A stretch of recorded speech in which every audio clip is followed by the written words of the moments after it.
Good evening, I'm Lee Anderson. Welcome to the latest in a series of debates we're holding this election season. Tonight we're discussing Measure 114, which would require permits from local law enforcement to buy a firearm. It would also require photo IDs, fingerprinting, safety training, criminal background checks, and a fee for a permit. The measure would ban ammunition magazines capable of holding more than 10 rounds. Tonight we're joined by Bend's Mayor Pro Tem Anthony Broadman, who will be arguing in favor of Measure 114, and attorney Shawn Kollie will be arguing against the measure. Over the next hour, we will dive into the details of the bill. We're going to begin with Anthony Broadman tonight on why you should vote for Measure 114 as your opening remarks. Anthony, you have a minute and a half. Thanks, Lee, and thanks for having me, and thanks to Shawn for being here. My name's Anthony Broadman. I'm a Bend City Councilor. I'm Mayor Pro Tem of the Bend City Council. I support Measure 114 because it is a simple, effective gun safety measure that will save lives and prevent gun violence in our communities. I am a gun owner and a hunter myself. My first job was actually at a gun range. It's pretty difficult to get a hold of me during hunting season, but in the real world where we live in our city, we are tired of this being an us versus them issue. Most of us, live in homes where there are guns. Many of us are gun owners, and we also want our children to be safe. We want our grocery stores to be safe. We want our places of worship and places of governance and places in public to be safe from gun violence. I understand the horror of gun violence. I want to do everything I can to make sure that we as a community don't have to ask police officers to walk into another mass shooting. I want to make sure we as a community do everything we can to make sure that I don't have to comfort victims of another mass shooting. I want to make sure that there isn't a kid like I was 30 years ago who has to go through the trauma of having a parent get shot at. Measure 114 won't take my guns away. If it did, I wouldn't support it. We know that these measures work because they've worked in other places. I would ask you to join me in supporting Measure 114. Thank you. Anthony Broadman, thank you. Shawn Kollie. Shawn Kollie, you have 90 seconds now to tell us why we should not vote for this measure as your opening statement. Thank you very much for having me here, Lee. This is one of those measures that's in a long list of lines of legislation that's come down either from the voters or from Salem that bans various types, modes, or styles of firearms. This particular legislation, Measure 114, will have a magazine prohibition. It will prohibit any magazine greater than 10 rounds. That will prohibit folks from being able to defend themselves. This legislation would also create a permit system that would be required. I find that this to be duplicative and overly burdensome for civilians to purchase a firearm. Right now, every firearm that's purchased or transferred, aside from family transfers, requires to go through both a state and federal background check. There's thousands of those that occur every single month. And in Oregon, those are 95% successful. What Measure 114 does is cast more burdens, more hurdles, and more problems for those folks trying to purchase and possess firearms lawfully. The statistics show that in Oregon, over the last decade and longer, the death rate by firearm has remained consistent. It's been consistent across the nation. And all this does is not save a life, not stop something bad from happening. All it does is make more burdens, more hurdles for law-abiding citizens. I absolutely oppose this. I think it's unnecessary. I think it's misleading, to say the least. And I would absolutely vote against it, and I would ask someone else to do that too. All right, thank you very much, Shawn. A lot of these questions we're going to kind of delve into what both of you gentlemen said in your opening remarks. So let's get started with our first question now. Shawn, you get this one, okay? You're a part of a group called Oregon Gun Law. You used to live in Bend, but now you live in Medford. Please explain what Oregon gun law is and how you came to represent this no campaign. Absolutely. So I've practiced law since the last 13 or so years. When I started practicing law, I began as a criminal defense attorney. And when I clerked under a firm there, I learned how to do that, and I love doing criminal defense work. It's challenging, it's chaotic, it's messy, and I love the mess and muck that is. In connection with that, I started Oregon Gun Law. And what Oregon Gun Law is to help those who made mistakes in their past be allowed to purchase and possess firearms again. So I help people expunge old crimes, I reduce felonies to misdemeanors. I allow people to hunt and shoot again. So my practice is both a criminal defense attorney, who I've tried murder cases and rape cases, all the big, nasty cases. I've handled those, and I've seen the effects, and I've seen the problems and the wake of destruction of some folks. But I also see the rehabilitation in our justice system, and I see that our justice system can rehabilitate folks. Some folks take decades, some take years, but I've seen the beauty that can be the restorative justice of our not perfect, but well-designed criminal justice system. So I run Oregon Gun Law. I help folks with gun rights issues. I help folks with firearm delays and denials, and that's most of my practice nowadays is with Oregon Gun Law, and less so with the criminal defense, just because of the burdens that are placed on civilians already. All right, thank you very much, Mr. Kollie. Anthony Broadman, Measure 114 was spearheaded by the group called Lift Every Voice Oregon, and they identified you as tonight's representative to speak in favor of Measure 114. Who or what is Lift Every Voice, and what's your affiliation with them? I have no affiliation with Lift Every Voice. I think I'm here because Bend City Council voted to endorse Measure 114 formally at our most recent Bend City Council meeting. I can tell you that in our community, what I'm hearing from gun owners, from hunters like me, from people who don't ever want to touch a gun, that this is something that is common sense, moderate, and a way to make sure that our schools are safe, that our kids are safe, and that we have very basic, moderate levels of regulatory oversight when you're handling a tool that is, potentially as dangerous as a firearm. It's really the kind of training and safety regulation that I expect my kids to understand and be familiar with when we are handling firearms together as a family. And I think that that's what we're seeing, why we're seeing so much support for this measure, why we were requested at the City Council to support this measure. Okay, all right. Thank you for that clarification then. Let's go on to our next question. The state of Oregon's got some laws on the books regarding gun ownership now. So what's the biggest difference, Anthony Broadman, between what's already on the books and Measure 114? Sure, I'll highlight a couple. And I have by no means the practice that Mr. Kollie does, but I know public safety because that is well within the scope of the Bend City Council, is to make sure that our folks here are safe.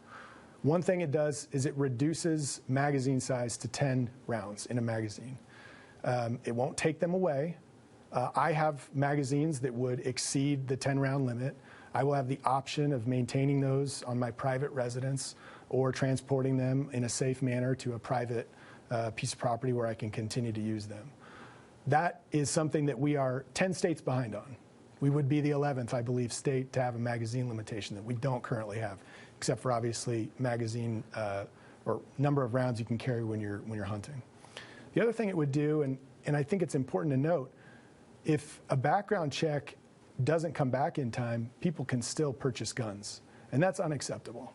I want every person who purchases a gun in my city to have gone through a successful background check. I think that is the minimum that we should expect of our neighbors, of each other, that if you're going to acquire a gun in this town, you should have to pass a background check, period, and there should be no exceptions to that. Those are the two most important things I see. I'm sure Mr. Kollie has some other items that this will add to our books, but I think that those are two of the most common sense safety measures. All right, thank you, Anthony.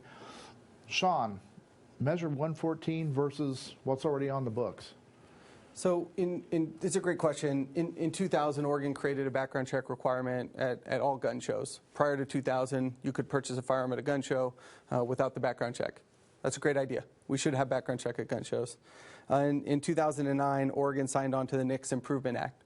What that did is deposit all of the mental health commitments, guilty except for insanity, civil commitments. All of those were put into the federal database so that those folks would be flagged and not permitted to purchase a firearm. We flash forward to 2015, all private party sales of firearms require a background check. So if I wanted to give anybody a firearm that's not a family member, we are required to go down to a federally firearms licensed gun dealer, fill out that background check, get that approval, then you can transfer a firearm. 2016, we created red flag laws. So in Oregon, if I believe my family member or a law enforcement officer believes I am a danger based on what I'm saying or doing or acting, they can go to court, get an order against me, and I'm now prohibited from having guns for at least 12 months. 2019, we created prohibitions against domestic violence abusers from having firearms. That was already the law federally. We duplicated it here in Oregon in 2019. That's fine. It was a law in 2 places now. Finally, in 2021, Senate Bill 554 came into act, and in September, when that came into action, what it did was require every firearm to be locked up. We have created so many laws and hurdles for gun owners that I think we're just adding more to it with Measure 114. Very good. Thank you, sir. Okay, listen carefully or take notes because this question is lengthy and has several parts.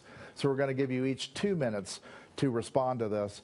Okay, how would this law have made a difference in the August shooting at Safeway or anywhere else that, guns have been purchased legally?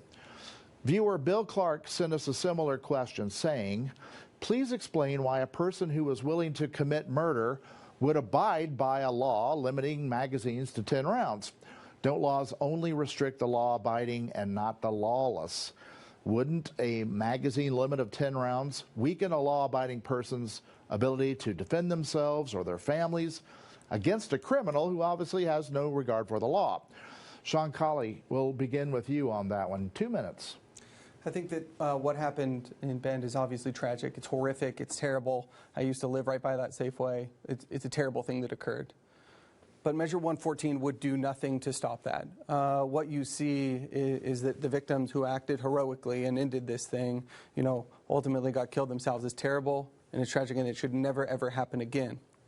But the realities of Measure 114 is that it still allows what they call large capacity magazines.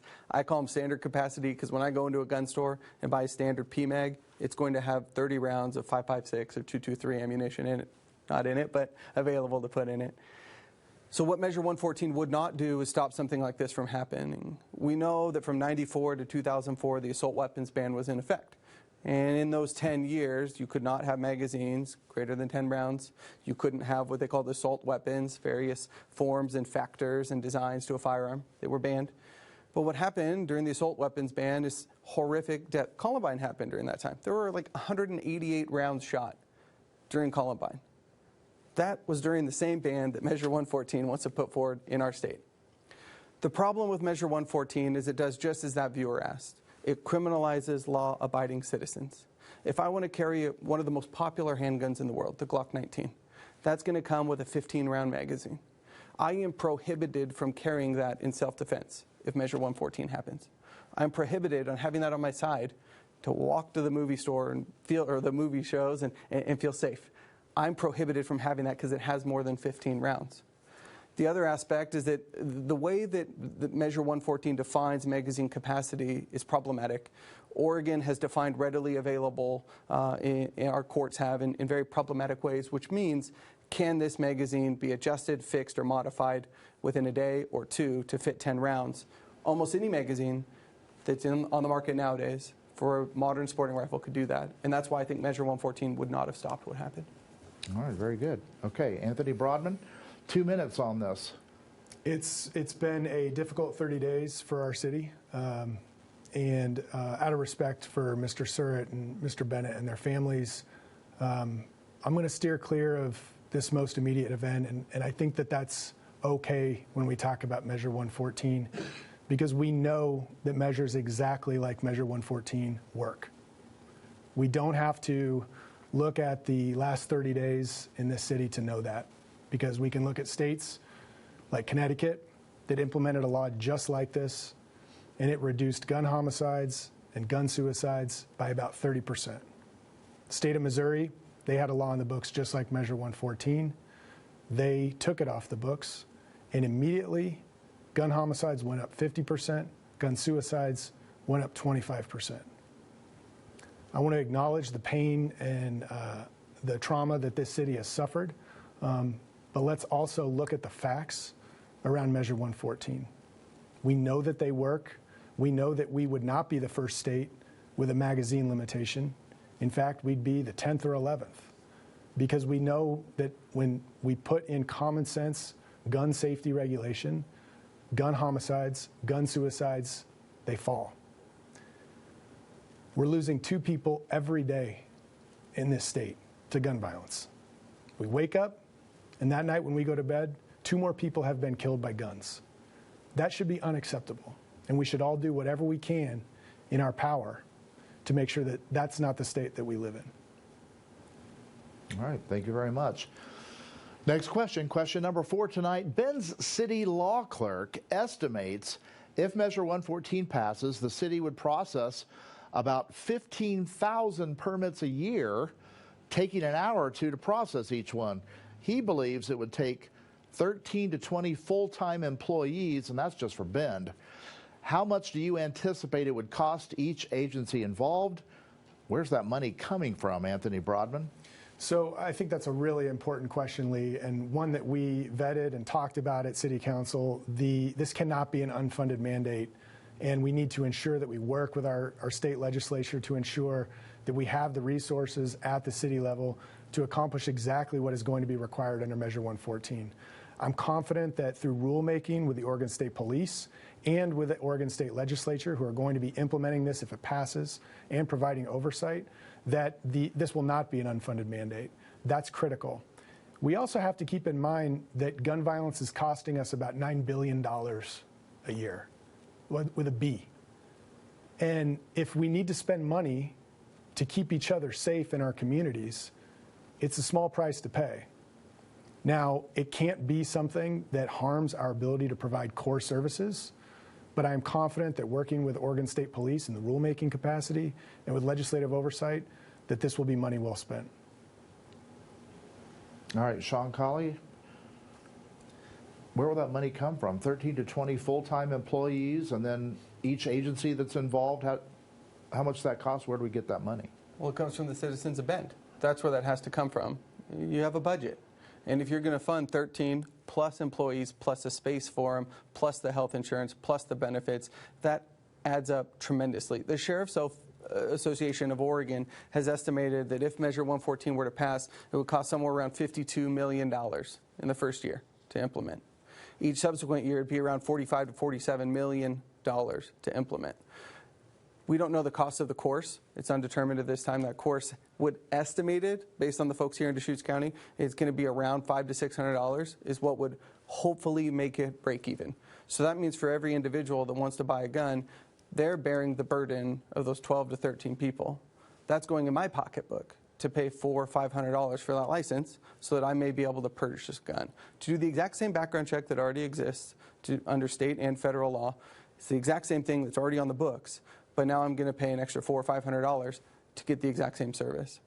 Even getting a concealed handgun license. The Deschutes County Sheriff's Office right now is scheduling a concealed handgun license out to March. You've got 6 months of wait time just to get your concealed handgun license. And that's a course you can do online. It's a $125 application that goes to the Sheriff's Office, and they process it, assuming you are not a prohibited person. So the money for this right now is unfunded, unknown, and it's going to come from our pockets. That's where it's coming from. Can I just respond real quick? Yeah, you have 30 seconds, Anthony. Thanks. Let's assume that $52 million is right, and I'm not sure that it is.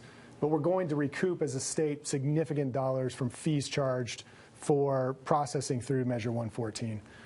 So let's assume that reduces, what the estimates that I've heard would reduce the total amount to fund this statewide to $20 million. $20 million is a lot of money statewide.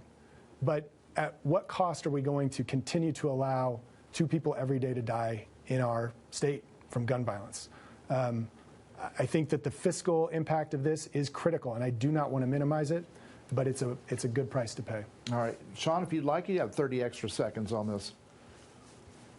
You know, the problem that I see is that it's money coming out of our pockets to create a benefit that is going to be unnoticed and unchanging. Over the last several decades, heck, over the last 50 years, the death rate by firearm in the United States has ranged somewhere from 5 to 6. It went up slightly after the 2020 riots and all of this stuff. It went up slightly, about 0.5 or so per 100,000. This is unfunded, the money's not there, and the only way to fund it is coming out of our pockets, and that's something that I don't think people should vote for. All right, very good. We're ready for question number 5. We'll begin with you, Shawn Kollie. It's a related question. All these will be related questions, I might add. Measure 114, if passed, would require an FBI-level fingerprint check sent to the Oregon State Police for verification. Now, the OSP has said for years that it's underfunded and understaffed. how would that agency be able to handle the additional responsibilities, Shawn Kollie? I don't know how they would. Last year in 2021, they processed 338,000 applications for a firearm purchase. Of those, 98% of them were approved, or 95%, it's somewhere around that, 95, 98% were approved. But of those, about a third of them took over 120 days to be approved. So you have a third of the folks that are waiting to purchase a firearm last year that get delayed, not 1, not 2, not 3, 4 months in order to purchase their firearm. Now, those are lawful people. They're lawful to purchase firearms. They're lawful to possess firearms. They are lawful to do that. But you can see just in the broken system that currently exists, there are 5% that shouldn't buy guns. They're being caught. They're being flagged. They're being denied. 95% are being approved. But of that 95%, it is taking a long, long time for a large chunk of them. Oregon State Police is an agency that I work with regularly because I communicate with them, I work with them, I help people expunge or remove old crimes. The state police right now are doing background checks for expungements. They do that, and it takes them roughly 90 to 120 days to do a simple background check. Pull someone's name, date of birth with a fingerprint card. It takes a very, very long time. Again, this agency would have to bolster up, hire probably 30, 40, 50 more people to process all those fingerprint cards, process those fees, and do it. I don't think they can handle it under the current scheme. It's going to be a lot of money to get them to do it. Anthony Broadman, same question to you. Yeah, I mean, we got to start from the proposition that we know this works because it's worked in other states, and I think that a safe community is worth it. I'm confident that our legislature will step up. We are a big community in Oregon. We know what it takes to work together to make sure that we do not have unfunded mandates when it comes to any type of regulation. I'd also add, hunters, gun owners, sporting shooters, we're used to regulation. I waited a long time for my ATF tax stamp. It takes a long time to get a concealed weapons permit, a concealed carry permit. It takes a long time to purchase a gun. Sometimes you have to order it a ways out. I think that that's the cost of living in a safe society. This is, I would say, a very reasonable cost, a very reasonable regulatory burden on our community for making sure that we're reducing gun homicides and gun suicides by about a third if we pass Measure 114. Okay. Would you like 30 extra seconds, Shawn Kollie, for that? I see the issues with the Oregon State Police on a daily basis, almost daily basis. I talk to clients, probably 3 to 5 prospective clients a day that are getting delayed by the Oregon State Police for absolutely no reason. I'm one lawyer at Oregon Gun Law, and I'm talking to that many people that are getting delays and delays and delays for absolutely no legal justification whatsoever. There is no judicial oversight. There is no legislative oversight. Nobody's watching over them, and nobody's making sure that they're doing their job appropriately right now. Putting more work and burdens on them, it's not going to work. Anthony, 30 seconds. I think that Measure 114 has protections set up to make sure that if you're unreasonably treated under the permitting and training system here, that you're treated fairly. That's certainly something that OSP and the legislature are going to have to ensure happens effectively. Our next question, also related. Mr. Broadman, at a recent city council meeting, you said Measure 114 a massively unfunded mandate. Were you not supporting it then?